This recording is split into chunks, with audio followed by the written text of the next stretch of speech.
On a encore notre petit passage de renard ici. Puis une autre empreinte, la même, le renard, plus ancienne. C'est Tanguy Trompette. Je suis accompagnateur en montagne dans les Hautes-Vallées.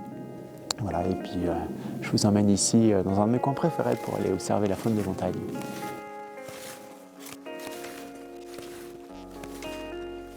Ok, donc là on a une belle empreinte de chamois. Les deux ongles du sabot qui peuvent s'écarter ou se resserrer, et avec une petite membrane de peau entre les deux ongles pour faire un petit peu comme une raquette pour moins s'enfoncer dans la neige. Donc là, il était sur neige dure, donc il n'a pas ressenti le besoin de s'écarter davantage. L'hiver, ce qui est très intéressant pour la faune sauvage, c'est les empreintes qu'on a dans la neige, qui nous font comme un historique de ce qui s'est passé tout autour de nous. Il y a beaucoup d'animaux qui sont très discrets, qui se déplacent principalement la nuit, à l'aube, le soir. Et du coup, le fait de venir sur des zones où il y a la neige, ça nous permet de voir ce qui s'est passé, leur déplacement, si parfois on tombe sur des courses-poursuites.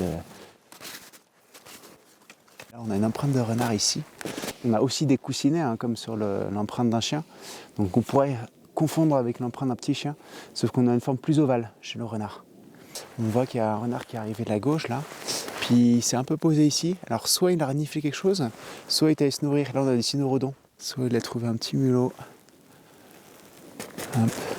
Et là on arrive sur la trace du lièvre.